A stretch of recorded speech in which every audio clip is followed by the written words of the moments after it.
Liver cancer एक life threatening बीमारी है जो मुख्य रूप से लिवर के इनर सेल्स में होता है। वैसे तो ये कोई बहुत कॉमन डिजीज़ नहीं है, लेकिन पिछले कुछ सालों में इसके केसेस बढ़ते हुए नज़र आ रहे हैं। एक्चुअली लिवर में कैंसर दो तरह से होता है। पहला प्राइमरी लिवर कैंसर, यानी एक तो तब जब लिवर के खुद के सेल्स धीरे धीरे डैमेज होने लगते हैं और कैंसरस बन जाते हैं। दूसरा सेकेंडरी लिवर कैंसर, जिसमें दूसरे ऑर्गन से कैंसर लिवर में फैलता है, यानी जब बॉडी के अन्य ऑर्गन्स जैसे लंग्स, लार्ज इंटेस्टाइन के कोलोन या ब्रेस्ट में कैंसरस सेल्स बनते हैं, फिर वो धीरे धीरे स्प्रेड होकर लिवर के सेल्स को भी अफेक्ट करने लगते हैं। इसको मेटास्टेटिक कैंसर कहा जाता है। और अगर हम कंपेयर करें तो डायरेक्ट या प्राइमरी कैंसर की तुलना में ये मेटास्टेटिक कैंसर ज़्यादा देखा जाता है। लिवर कैंसर के टाइप्स में सबसे कॉमन जो है वो है हेपेटोसेलुलर कार्सिनोमा, जो कि एक लिवर कैंसर है और अधिकतर लिवर प्रॉब्लम वाले लोगों में ये पाया जाता है। लिवर में कैंसर होने के पीछे मेजर रीज़न है लिवर सेल्स के डीएनए में ऐसा बदलाव होना जिससे ये सेल्स धीरे धीरे डैमेज या डेड होने लगते हैं, जिसे स्कारिंग भी कहते हैं।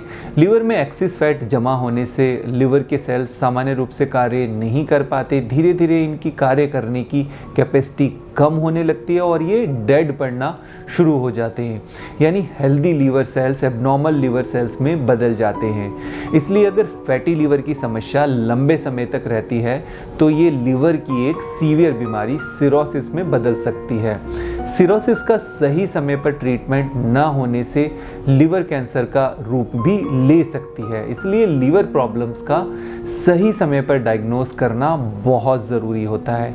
इसके अलावा लिवर डिजीज़ एक वायरस के इन्फेक्शन के ज़रिए भी होता है, जिसमें हेपेटाइटिस बी, ये वायरस लिवर के सेल्स पर अटैक करके इन सेल्स के डीएनए को कंट्रोल कर लेते हैं, और हेपेटाइटिस सी यानी एक तरह के इन सेल्स को पूरी तरह डैमेज कर देते हैं। तो हेपेटाइटिस बी और हेपेटाइटिस सी से लिवर कैंसर का खतरा ज़्यादा बना रहता है। वैसे तो लिवर कैंसर के science and symptoms early stages में नहीं पता चलते हैं। हालांकि अगर सिम्टम्स की शुरुआत होती है तो आम तौर पर कुछ लोगों में अपर एब्डोमिनल पेन या एब्डोमिनल स्वेलिंग होती है। इसके अलावा लॉस ऑफ एपेटाइट यानी भूख नहीं लगती है और फूड को डाइजेस्ट होने में भी प्रॉब्लम रहती है। नोजिया या वॉमिटिंग फील हो सकती है, आपकी स्किन येलोइश हो सकती है, या फिर आपकी आइज़ का वाइट पोर्शन हल्का येलो कलर का हो सकता है। कई लोगों को वीकनेस फील होती है, काफ़ी ज़्यादा टायर्डनेस भी महसूस होती है। कुछ लोगों में अचानक ही काफ़ी ज़्यादा वेट लॉस की प्रॉब्लम भी हो सकती है।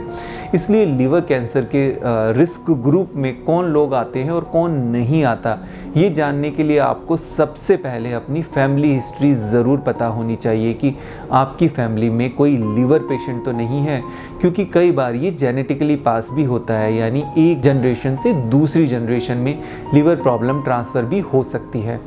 इसके अलावा आपको अपना वैक्सीनेशन हिस्ट्री भी पता होना चाहिए, क्योंकि हेपेटाइटिस वायरस के ज़रिए होने वाली लिवर इन्फेक्शन या लिवर डिजीज़ को भी ट्रैक करना ज़रूरी होता है। तो जिन लोगों को इन वायरस की वजह से लिवर इन्फेक्शन होता है और बार बार होने से लिवर में कैंसर सेल बनने की पॉसिबिलिटी बढ़ जाती है, ऐसे में उन लोगों को वैक्सीन ज़रूर लेना चाहिए। इसके अलावा अगर आपको सिम्टम्स आ रहे हैं तो आपके लिवर का प्रिवेंटिव चेकअप ज़रूर करवाना चाहिए, ताकि प्रेजेंट स्टेज को आइडेंटिफाई किया जा सके और फिर उसके ट्रीटमेंट पर जल्दी से जल्दी काम शुरू किया जा सके। एक सामान्य सा लिवर ब्लड टेस्ट, जिसको LFT कहते हैं, और एक अल्ट्रासाउंड आपको सभी पॉसिबल रिस्क फैक्टर और करंट स्टेटस को रूल आउट करने में आपकी हेल्प करेगा। और सही टाइम पर सही स्टेज को डिटेक्ट करने से आप अपने डॉक्टर से सही एडवाइस ले पाएंगे।